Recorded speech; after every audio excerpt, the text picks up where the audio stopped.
Hello friends, ನಮಸ್ತೆ. Welcome to my channel Mansi vlogs. ಇವತ್ತು ನಾನು ಕಿಚನ್ ಹ್ಯಾಕ್ಸ್ ಬಗ್ಗೆ ವಿಡಿಯೋನ ಮಾಡ್ತಾಯಿದ್ದೀನಿ. ಸೊ ನನಗೆ ಗೊತ್ತಿರೋವಂಥ ವಿಷಯನ ನಾನು ನಿಮ್ಮ ಹತ್ರ ಶೇರ್ ಮಾಡ್ಕೊಳ್ತಾ ಇದ್ದೀನಿ. ನಾನು ಹೇಗೆ ನನ್ನ ಕಿಚನಲ್ಲಿ ಈಸಿಯಾಗಿ ಟಿಪ್ಸ್ನ ಯೂಸ್ ಮಾಡಿ ಕುಕ್ ಮಾಡ್ತೀನಿ. ಸೊ ಆ ಮೆಥಡನ್ನು ನಾನು ನಿಮ್ಮ ಹತ್ರ ಶೇರ್ ಮಾಡ್ಕೊಳ್ತಾ ಇದ್ದೀನಿ. ನೋಡಿ, ಹೀಗೆ ನಾವು ಹಿಟ್ಟನ್ನು ನಾವು ಈ ಥರ ಸೋಸ್ಕೋತೀವಲ್ಲ, ಆ ಟೈಮ್ನಲ್ಲಿ ಈ ಥರ ಹೊರಗಡೆ ಎಲ್ಲ ಚೆಲ್ಲತ್ತೆ. ತಟ್ಟೆ ಮಾತ್ರ ಅಲ್ಲ, ಬಾಣಲಿನಲ್ಲಿ ಕೂಡ ಮಾಡ್ಕೊಂಡಾಗಲೂ ಕೂಡ ಅದು ಹೊರಗಡೆ ಚೆಲ್ಲತ್ತೆ.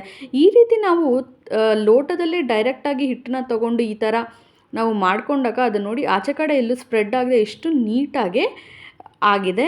ಇದನ್ನು ಕೂಡ ನೀವು ಟ್ರೈ ಮಾಡ್ಬೋದು. ಹಾಗೆ ಪ್ಲಾಸ್ಟಿಕ್ ಬಾಟಲ್ಲು ಮನೆಯಲ್ಲಿ ಇತ್ತು. ಇದರಿಂದ ನಾನು ನೋಡಿ ಇದನ್ನು ಹೀಗೆ ಆಫ್ ಆಗಿ ಹೀಗೆ ಕಟ್ ಮಾಡಿಕೊಂಡು ಮುಚ್ಚಳ ಇರೋಂಥ ಬಾಟಲ್ನ ತೊಗೊಳ್ಬೇಕು.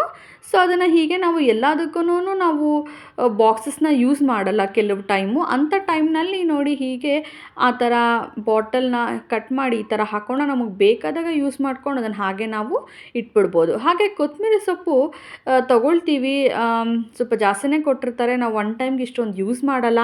ಅದನ್ನು ನಾವು ಹೇಗೆ ಸ್ಟೋರ್ ಮಾಡೋದು ಅಂದರೆ ನೋಡಿ, ಈ ಥರ ಲೋಟದಲ್ಲಿ ನೀರನ್ನು ಹಾಕಿ ಅದರೊಳಗಡೆ ಈ ಥರ ಇಟ್ಬಿಟ್ಟು, ಹಾಗೆ ಅದರ ಮೇಲೆ ನೋಡಿ ಈ ಥರ ದೊಡ್ಡದೊಂದು ಬಾಕ್ಸ್ ಇದ್ದೇ ಇರುತ್ತೆ ನಮ್ಮ ಮನೆಗಳಲ್ಲಿ, ಈ ಥರದ್ದು ಬಾಕ್ಸ್ಗಳು. ಇದನ್ನು ಹೀಗೆ ಇಟ್ಟು ಸ್ಟೋರ್ ಮಾಡಿಬಿಟ್ಟು ಈಗ ಅದನ್ನು ಕ್ಲೋಸ್ ಮಾಡಿಬಿಟ್ಟು ಲಿಡ್ನ ಇದನ್ನು ನಾವು ಫ್ರಿಜ್ನಲ್ಲಿ ಇಟ್ಕೊಳ್ಬೋದು. ಎಷ್ಟು ದಿವಸ ಬೇಕಾದರೂ ಇರುತ್ತೆ, ಏನೂ ಹಾಳಾಗೋದಿಲ್ಲ. ಇನ್ನೊಂದು ಮೆಥಡ್ ಏನು ಅಂದರೆ ನೋಡಿ, ಒಂದೊಂದೇ ಬಿಡಿಸ್ಕೊಳ್ಳೋದಕ್ಕೆ ಲೇಟ್ ಆಗುತ್ತೆ, ತುಂಬ ಹೊತ್ತಾಗತ್ತೆ. ಅದಕ್ಕೆ ನೋಡಿ ಹೀಗೆ ಎಡ್ಜಸ್ನಲ್ಲಿ ಈ ಥರ ಚಾಕುವಿಂದ ಕಟ್ ಮಾಡಿಕೊಂಡು ಸ್ವಲ್ಪ ನೋಡಿ ಈ ಥರ ಹರಡಿಸ್ಕೊಂಡು ಅದು ಏನಿರುತ್ತೆ ಆ ಎಲ್ಲೋ ಲೀವ್ಸು ಮತ್ತು ಬೇರೆ ಥರದ್ದು ಏನೇನಿರುತ್ತೆ ಅದನ್ನೆಲ್ಲ ನೋಡಿ ಹೀಗೆ ಎತ್ತಿ ಹಾಕಿ, ಆಮೇಲೆ ಅದನ್ನು ಸ್ವಲ್ಪ ತೊಳೆದು ಅದನ್ನು ನೋಡಿ ಪಾತ್ರೆಯಲ್ಲಿ, ಅಥವಾ ನೀವು ಪ್ಲಾಸ್ಟಿಕ್ ಬಾಕ್ಸ್ ಅಂದರೆ ಪ್ಲಾಸ್ಟಿಕ್ಕು, ಸ್ಟೀಲ್ ಇದ್ದರೆ ಸ್ಟೀಲು, ಯಾವ ಬಾಕ್ಸಲ್ಲಾದ್ರೂ ಆಯಿತು, ಈ ಥರ ಸ್ಟೋರ್ ಮಾಡ್ಕೊಂಡು ಇದನ್ನು ಫ್ರಿಜ್ನಲ್ಲಿ ಸ್ಟೋರ್ ಮಾಡ್ಕೋಬೋದು, ಚೆನ್ನಾಗಿರುತ್ತೆ.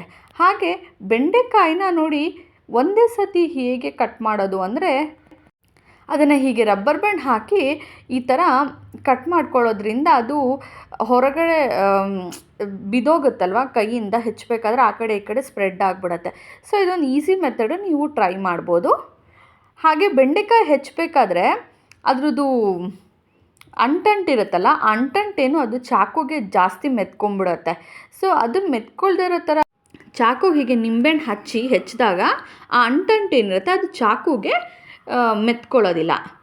ಹಾಗೆ ನೋಡಿ, ಈಗ ಯಾರೂ ಈ ಥರ ಇಟ್ಕೊಳ್ಳಲ್ಲ, ಬಟ್ ಕೆಲವು ಸತಿ ಒಂದೇ ಬುಟ್ಟಿನಲ್ಲಿ ಎಲ್ಲನೂ ಈ ಥರ ನಾವು ಮಿಕ್ಸ್ ಮಾಡಿ ಇಟ್ಕೊಂಡ್ಬಿಡ್ತೀವಿ. ಅದು ಏನೂ ಆಗೋದಿಲ್ಲ, ಒಂದಕ್ಕೊಂದು ಟಚ್ ಆಗಿ ಕೆಡೋ ಅಂಥದ್ದು ಆ ಥರದ್ದೆಲ್ಲ ಏನೂ ಆಗಲ್ಲ.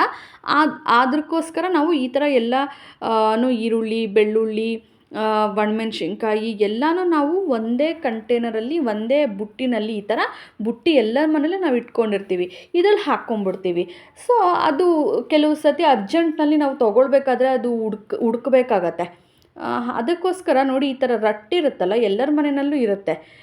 ಈ ಥರ ರಟ್ಟಿನಲ್ಲಿ ಈ ಥರ 2 ಪೀಸ್ ಮಾಡಿಕೊಂಡು ಆ ಕಡೆ ಈ ಕಡೆ ಅಳತೆ, ನಮ್ಮ ಹತ್ರ ಎಷ್ಟು ದೊಡ್ಡ ಬುಟ್ಟಿ ಇರುತ್ತೋ ಆ ಬುಟ್ಟಿ ಅಳತೆ ತೊಗೊಂಡು ನಾವು ಈ ಥರ ಕಟ್ ಮಾಡ್ಕೊಂಡು 4 ಪಾರ್ಟಿಷನ್ ಥರ ಮಾಡಿಕೊಂಡು ಈ ಥರ ಸಪ್ರೇಟಾಗಿ ಮಾಡ್ಕೊಳ್ಬೋದು. ಶುಂಠಿ, ಬೆಳ್ಳುಳ್ಳಿ ಎಲ್ಲನೂ ಹೀಗೆ ಹಾಕ್ಕೊಂಡು ಸ್ಟೋರ್ ಮಾಡ್ಕೊಳ್ಬೋದು.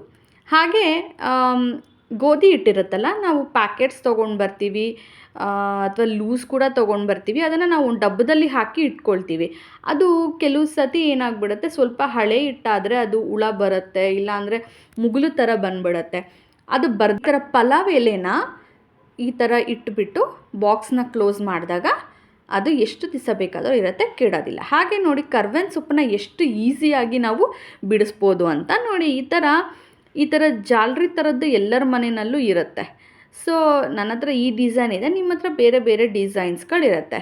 ಎಷ್ಟು ಬೇಗ ನೀಟಾಗಿ ಆರಾಮಾಗಿ ಈಸಿಯಾಗಿ ಕೂಡ ಇದನ್ನು ವಾಶ್ ಮಾಡ್ಕೊಳ್ಬೋದು. ಆ ಥರ ಬಿಡಿಸ್ಕೊಂಡು ಹೀಗೆ ವಾಶ್ ಮಾಡಿಕೊಂಡು ಅದನ್ನು ಸ್ವಲ್ಪ ಸೋಸ್ಕೊಂಡು ನೀರು ಸ್ವಲ್ಪ ಡ್ರೈ ಆಗೋ ಥರ ಡ್ರೈ ಮಾಡಿ, ಆಮೇಲೆ ನೋಡಿ ಒಂದು ಬಾಕ್ಸ್ನಲ್ಲಿ ಹೀಗೆ ಟಿಶ್ಯೂ ಹಾಕಿ ಅದನ್ನು ನೀಟಾಗಿ ಸ್ಟೋರ್ ಮಾಡಿ ಫ್ರಿಜ್ನಲ್ಲಿ ಇಟ್ಟಾಗ ಎಷ್ಟು ದಿವಸ ಬೇಕಾದರೂ ಬರುತ್ತೆ, ಆರಾಮಾಗಿ ಯೂಸ್ ಮಾಡ್ಬೋದು. ಈ ಟಿಪ್ಸ್ನ ನೀವು ಟ್ರೈ ಮಾಡಿ.